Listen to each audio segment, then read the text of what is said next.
sensitive, empathic, or controlling. How to know the difference? There is a real difference as an intuitive, empathic, sensitive person of being aware of the energy of the world in and around you and having to, I don't say safeguard, but to have good energetic boundaries, to have good self-awareness around what your capacity is for energy, emotions, situations, versus what I have seen many different times is when our sensitivity and intuitive ability, that empathic nature ends up actually just masquerading as control. And when it's control is when it is that there's really no, what's the word that I'm looking for? No ability to move. That it really is. There's some telltale signs of how we can use our empathic nature and know where it's okay, I need an energetic boundary versus am I just being controlling? Is my inner perfectionist masquerading as my spirit and having it to be just a certain way, or it's not enough? That actually is isolating ourselves, isolating our relationships, that we don't need to add on as an already sensitive person in the world. So today we're going to talk about so many of these different things that I am so excited to share with you. So first, hi, I'm Sonia. I'm a fourth generation intuitive, and I teach you how to plug back into your innate divine self, your intuition. If you're new here, hi. So happy you're here. If you're returning, we've been testing that one out. Don't forget to hit subscribe and that bell notification, and definitely check out the description box below. I do intuitive readings, mentoring. I have all sorts of free tools, things to help support you on your journey. So I find this to be a really important topic because there's a difference between being empathic, sensitive, and having to safeguard that versus being controlling. Now, first thing that comes to mind is that I was talking to a client of mine, and she was telling me about her parent who is really who's an intuitive. She's like, my mom's intuitive. She's an empath. It's it's wonderful. So she was invited on family vacation, and with her work responsibilities, she had a bunch of different weddings. She's in corporate work. She has a lot. And she's like, she was like, I'm really struggling with whether I should go or not. So it's let's talk to let's tune into your intuition. What's your intuition say? So we did ego intellect, then we got to our intuition. And our intuition very clearly, very quickly was don't go. And I was like, all right, perfect. You have your answer. It's clear.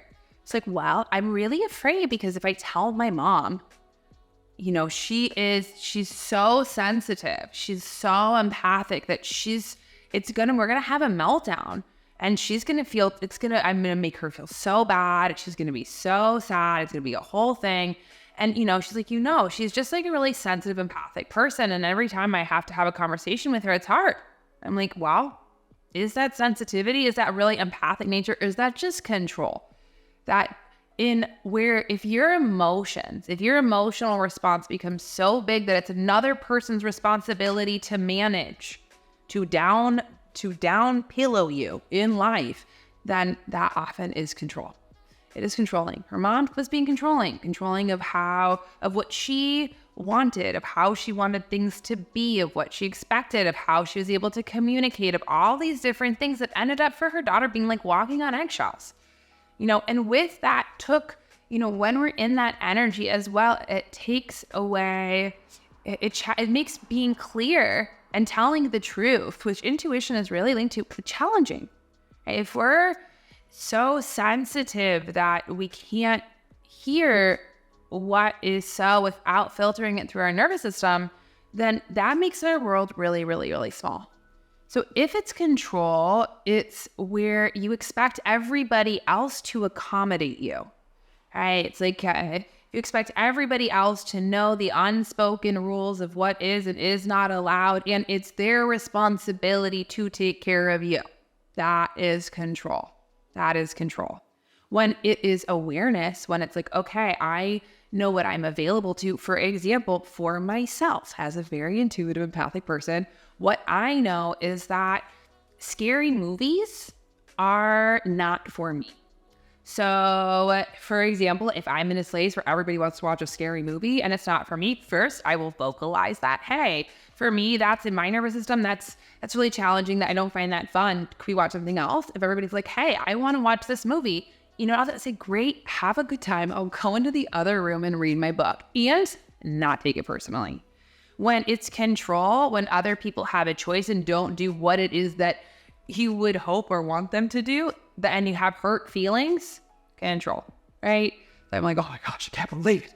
You guys don't even care about me. Control, right? Because then you're using your sensitivity to bully and manage other people. Very different channel.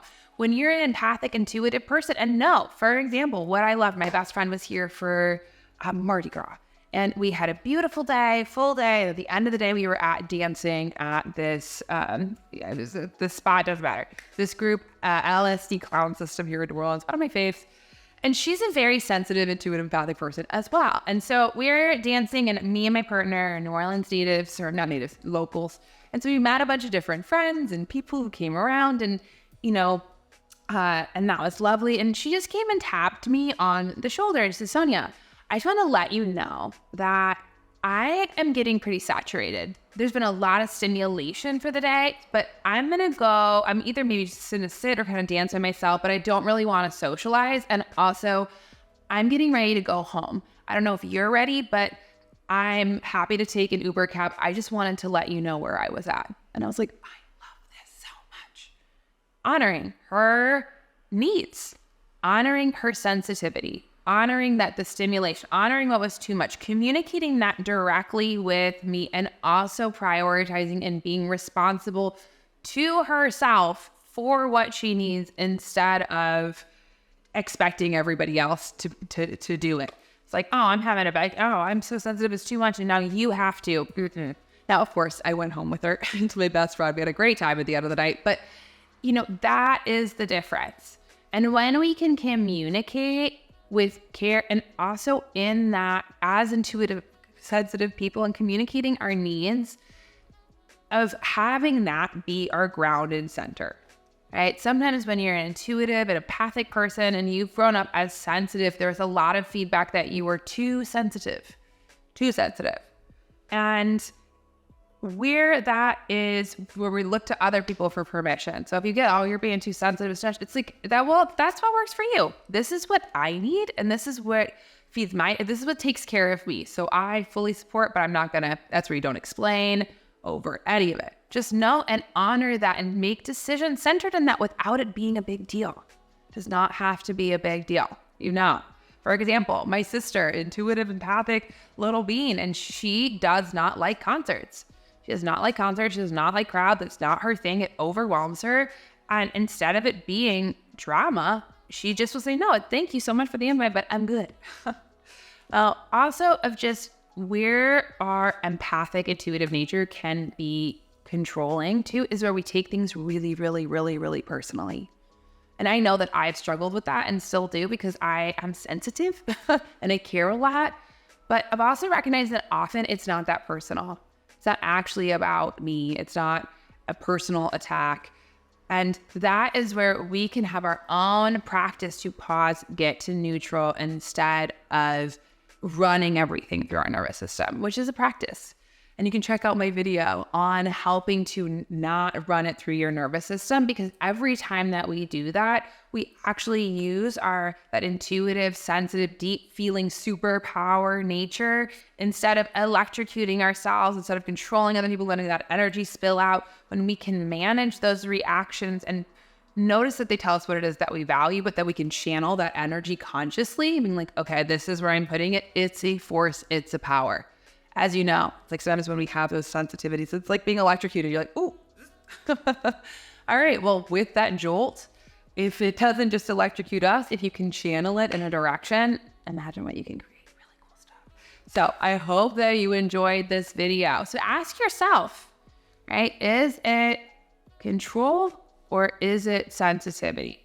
One, am I expecting other people to take care of me?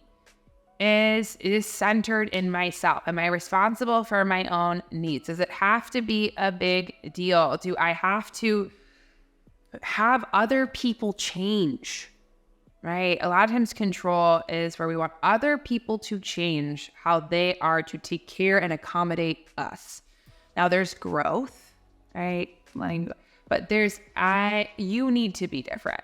You're not okay. It's like, well, what's your part? Where can you show up to your part? Because you can't change anyone else.